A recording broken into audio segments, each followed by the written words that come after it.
Howdy everyone, it's me once again, the one and only Killer Dan. And today, I'm still continuing my Disney movie marathon, as you can see, of course. So for this time around, I'm making another Star Wars video, since, mind you, I said Star Wars video, I'm not reviewing anything. Well, I guess this, in a sense, is reviewing something in a sense, but it's a video I'm talking about here.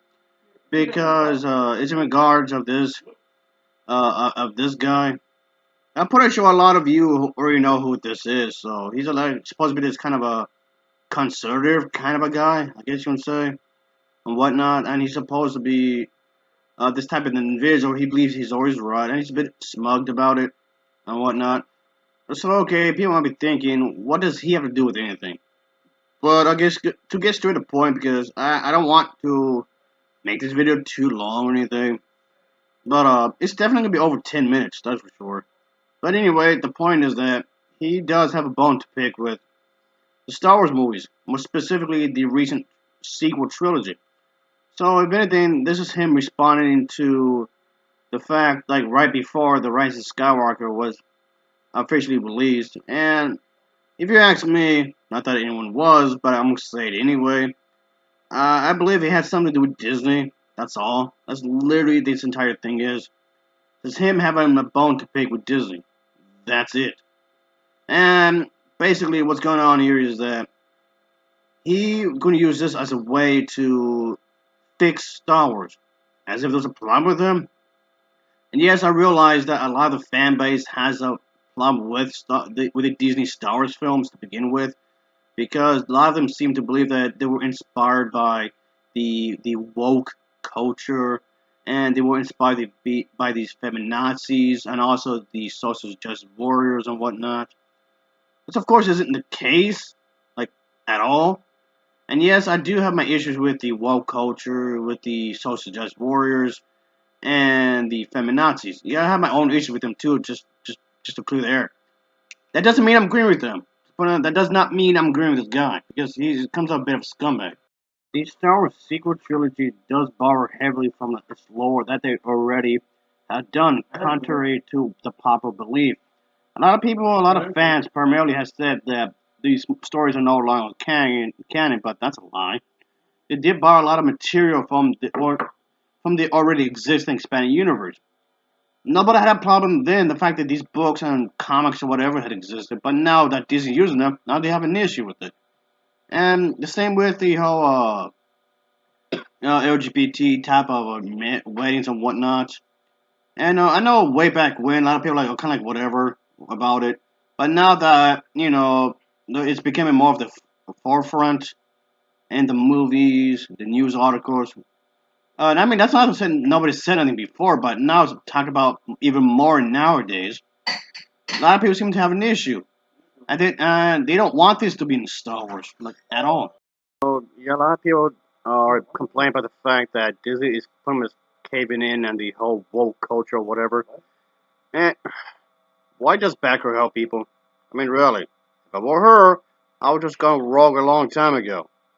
Alright, let's just get this over with, because this entire bit, it's not very long what he's saying, but I'm gonna give my 2 cents here and there. Again, not that anybody was asking, but I'm gonna do it anyway. Just so I don't get this over with, because this is just ridiculous. So again, I'm defending the Disney Star Wars films again. I mean, I've done this before multiple times. I'm getting really tired of this. I'm getting really tired of doing this. Alright. Let's just get it over with, I guess. Here we go. Michael says, "Hey Ben, serious question. What would it take to turn the Star Wars franchise around for you with the upcoming Rise of Skywalker film?" It was all a dream. It was all a dream. Would be the best possible solution. Okay, first off, they're not that bad. The sequel trilogy wasn't all that bad. So his solution to fix the quote-unquote problem in these movies, all this was just a dream. That like it didn't happen, like at all. It was just some sort of fever dream of some sort. Okay, you're a good thing you're not attracted to these movies. I think that we probably, at this point, have to redo all of it. And second of all, the whole dream sequence you're suggesting is a lazy way to go. That's lazy writing. But what's the problem? What specifically is the problem? I know he's going to probably explain it in his most vague way, of course, but But what's the problem exactly? Uh, this is dumb. It turns out that killing off all of your childhood heroes and making them losers was a very bad idea. And there's this. Oh, that came off condescending right there. And in the lore for Star Wars, these characters that apparently Disney turned into losers, well, they did get old. They did get tired of fighting, especially Luke Skywalker. And Luke Skywalker got sick of fighting because even though despite the fact he keeps winning and winning and winning, then winning and some more, he got tired of it because all he was doing is fighting. So over the years, he got bitter, even though despite the fact he was, winning. Well, the good guy side, you can call him that. But yeah, funny how you didn't complain about this when George Lucas was doing the movie. I mean, granted, the Republic had pretty much gotten his case for not wanting to fight anymore, sure. But bottom line, he got sick of fighting. He kept doing it over and over and over. Can you not see that? I mean, really. This line in The Last Jedi where Kylo Ren turns to Rey and says, "Why can't we just erase all of the past and then we'll start new, you and me?" And it's a really Well, technically speaking, the First Order had its own thing going on. And Kylo Ren wanted to become even stronger by having her join up with them and become even better.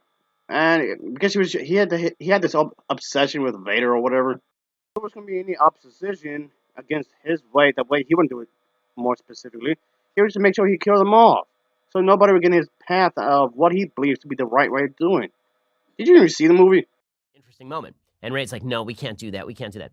Okay, the problem is that Disney is actually Kylo Ren. So they've No. Why would they intentionally put them? Oh, I see what you did. They're using that as a metaphor. I get it. A stupid one, but you don't get at that.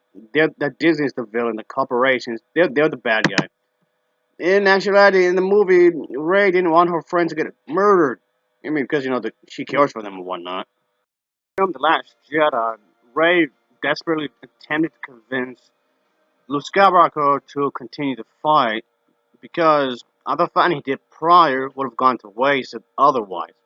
And I find it oddly convenient that this individual will be attacking Disney as if they're the bad guys. Because when you think about it, they're very supportive of the LGBT community. And here's the thing, I know this seems like a random thing to bring up, but for those who don't know, he doesn't like the gays, the LGBT community. So yeah, I wonder what's going to happen here. they've taken all the nostalgia that you had for your childhood watching. They shouldn't use nostalgia to sell the film. I've complained about this kind of thing with films already before. How many companies would use nostalgia to basically bait people in to watching the films. Yeah, so I don't mind if they never use any nostalgia tricks. That's good. I actually didn't mind that. I actually applaud them for that. No nostalgia baiting, I guess you can say. That's one of the problems. One of the major problems I have with this movie. Nostalgia baiting. Nostalgia. Yeah, I guess you can say it. Nostalgia baiting. And because all of this was just inspired by the original Godzilla films and Gamma films, turn them up to the point of just flat out copying them. Yeah, really. And just to throw all this out there, because I don't want anyone to be thinking I'm trying to kiss ass, even though a lot of people think that anyway. But yes, Disney has been guilty for just making sequels, reboots, side stories, spin-offs, or whatever, just for nostalgia's sake. That's it. And all of these are terrible. Yes, they're all really bad in one way or another. So yes, Disney has been criticized for this kind of a thing. Hardly any effort and whatnot, and yeah, they're just garbage in a lot of ways. Even though a few of these might be just okay on a good day, I guess you can say. Sure. Yeah, but point being, just nostalgia, biting. I guess if that's the proper way to say it, I guess. But yeah, just making sequels or reboots or spin-offs or whatever you call it. Basic material that's what existed for quite a while. So yes, and I've gotten Disney's case for this kind of a thing multiple times. Even though yes, I do like the company quite a bit, and a chunk of these are just about as pointless can be, of course. And don't get me wrong, and I could actually do an entire video on this on its own because there's a lot of a lot of these kind of thing going on. But And that's the thing, folks. I just want to throw this out really real quick, but like it really matters anyway, because what the dude is saying is because it comes off disgenuine, because he's just throwing stuff out there just to take a stab at Disney. That's it. Star Wars movies, and then they have killed off every one of those characters one by one. But in the expanded universe, in the books, I mean, and whatnot, they died anyway. So funny that you're just trying to use this as a way to paint the picture that, this is evil. To benefit characters who are significantly less interesting on every Well, that's a lie. I actually found Ray rather interesting in her own way. So yeah. possible level. It's terrible.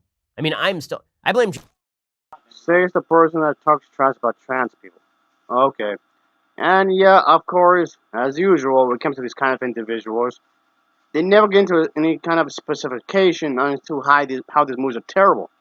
They're not. They're not bad. I mean, they're not perfect either, but they're not bad. Give me a break here. Abrams. I think this all started. I'm not going to blame Rian Johnson as the true creator of the Star Wars collapse. J.J. Abrams is a derivative B movie director. No, that's not. No, no, no, no. This is a B movie. That out here, that's a B movie. And you're just trying to mix them up just to do a smear campaign against this one guy who directed the Star Wars Force Awakens. And of course, I don't know, because of the LGBT too, as well, of course, but I'm pretty sure that's at least a part of it anyway. But come on, again, you're just doing a smear campaign just to make him look bad. This is just no stupid, real stupid. And he directed he directed episode, what was it, 7? He directed episode. Dude, you weren't even sure to begin with. I mean, your argument is pretty well flawed, but hey, you can't be talking like this if you don't know. With all of the creativity of a plagiarist. You're full of shit. You just want to come off like you're the hero here, and you're the voice of a generation, trying to act as if like you're the one that's trying to be a hero here. Oh, Disney ruined my childhood. Meh, that's not the case here. You're just none of my lies. Hey, look, a Death Star. I'm shocked. Hey, look, it's a guy who's he's just basically Darth Vader. That's amazing.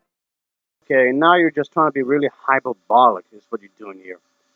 And again, there's a lot of movies that have been nostalgic for its own sake, and you're just trying to use this attitude as a way to be dishonest. That's all you're doing here. It's being dishonest. But he created a great sin. The great sin, as I've said before, is that he took Han Solo, who was the coolest character. How was a bad movie? Yeah, really, how was Star Wars The Force Awakens a bad movie? In what sense? You have not explained anything. The original Star Wars, and turned him into a loser divorced dad who wanders around the universe in his Cadillac with the fuzzy dice and his best friend smoking weed. Oh boy, he's just trying to pull out your emotional strings. That's it. And FYI, there's nothing wrong with smoking weed. If he did that in the movie, so what? Oh boy. Ugh. I'm gonna smoke a blunt right after this. But anyway, he's just trying to pull on your emotional strings and just poke stabs at Disney. That's it. All he's trying to do is rally up so many people as much as he can against Disney to make it as if he has a point. And this part, folks, I'm not gonna let the audio play because he does give a big spoiler away. So I don't want no spoilers here. So okay, here we go. I think that what would it take to make this happen? What would take to honestly, what would take to make this more interesting and creative would be for there to be a sort of mixture of the light and dark side. There's been talk about this, that maybe Rey unifies the light and. What are you talking about? Rey herself was tempted at some points to join the dark side, but of course she wants to remain good anyway. So that kind of thing actually did happen in the grand scheme of things. Oh, were you not paying attention to the movie at all? And that was sort of the move that Kylo Ren was making in the last movie. That would have Dude, how can you say that it never happened in these movies and then turn around and said it happened? You just contradicted yourself right there. Again, you are not explaining anything whatsoever. You're just doing a really piss poor argument against Disney because, nostalgia. Nah, nah, nah, nah, nah. It's because of the gays, isn't it? Yeah, I'm having a strong suspicion here that it's because of the gays. That's all. That's it, isn't it? You're just taking Disney just because of this. Ugh. Been interesting. They were actually, honestly, like 15 seconds away from making that movie really fascinating, and that was Kylo Ren and Rey joining forces. Right? Again, what are you talking about? That was strongly hinted at in the movies. Again, this just tells me you weren't really paying attention. Or maybe you were paying attention, but you refused to acknowledge it for some bizarre reason. But okay, yeah, go on. That would have been fascinating. And then Again, were you not paying attention? Kylo Ren wanted her to team up with him, and they had the little fight here, and they showed the guards in that one squad. The other one guy killed. This was an attempt to help him out in the grand scheme of things when you think about it. And then, of course, there's like a bit of a payoff in the other movie where he's the one that's actually helping her out. That's right. And when he, there's like a little switcheroo kind of a thing going on. Again, were you paying attention? between them, like what they really should have done is they should have allowed Rey to move with Kylo Ren. That's what they did. Were you not paying attention? Then they should have had the original Star Wars characters, because at that point Luke is still alive. They should have had the original Star Wars characters then fighting against the newbies. That's what they did in the lore. Again, were you not paying attention? Come on, boy. That would have been fascinating and really counterintuitive because, honestly, let's be real about this. Who cares about Kylo Ren and Rey? Like, just your sympathies don't lie with them. Your sympathies were always with the original characters because you have 40 years of nostalgia for those characters. Stupid. Really? Seriously, really? You apparently watch these movies, and that's literally all you came out with. That's it. Oh, did we watch the same movie? I mean, really? That's the only thing you got? Okay, whatever, man. Stupid. Okay, so here's my proposal. My proposal is we pretend that these movies never happened. I like to pretend that this movie never happened because honestly, it's one of the worst films I've ever seen, and I've seen a lot of slop. But to say that the Star Wars sequel trilogy, is somehow very bad as well, it's just been hyperbolic here. I mean, yes, you don't get all the answers right away, but she does have her own. She have her own backstory. I mean, she's not like some Mary Sue like a lot of fans claim it to be and whatnot. And she has her own personality, her own destiny and whatnot. I think it's because I think they complain about her like this guy is because she's a woman, if anything. So yeah. Characters switching sides had occurred plenty of times in the lore. Funny you don't bring that up whatsoever. And then we either recast all of the original parts and pick up right where Return of the Jedi left off. This tells me that he didn't read the lore whatsoever. At the very least, not enough of it anyway. Because The Force Awakens, fast forward pretty much about 30 years. 30 plus years. But the lore, the books and whatnot, filled the gaps. You could have answered all of that. Disney is actually adding to the lore. Again, contrary to the popular belief. But they're adding more to make more sense out of it. With Admiral Thrawn still out there trying to reunite the fragments of the Empire. Again, that did happen in the books. Read the books, read the books, read the books, read the books, read the books, read the books. And read the books, read the books, read the books, and again, read the books, read the books, read the books, and read the books. And it was actually mentioned in Force Awakens 2 as well, because the First Order does not get along with some groups as well, which was also further expanded upon in the lore. Or we fast forward 70 years, everybody's dead. Again, that's what they did. They fast forwarded quite some time, nearly 40 years. Oh, this guy clearly does not understand Star Wars, like, whatsoever. Depending on your abilities, whether you're light side or Sith or whatever, you could live forever, depending on that. Statues of them in the Great Hall, and you just move on with whatever the universe is. Instead, they decided to have the baby, and you ended up with the worst of all possible scenarios. I'm gonna pop a blood vessel here, but yeah, that was the last little bit, at least in regard of that video. He brought up Star Wars before in other videos. And what I talk about him, I don't know if I feel like it. We'll see. But like I just said a moment ago, he clearly does not understand these movies whatsoever. And or the very least, just twisting it around just to make it Disney look bad. And it's what I would call is this straw man argument. Now I guess that's the best way to summarize it. It's this straw man argument here. Just yeah, again he never explains anything. He never explains anything whatsoever, like at all. It's just extremely vague. Well, anyway, all right. I guess I'll just end it here, folks. Okay, this turned out much longer than it should have been. All right, folks. As always, thanks for watching and take care. Until next time, see ya. Oh yeah.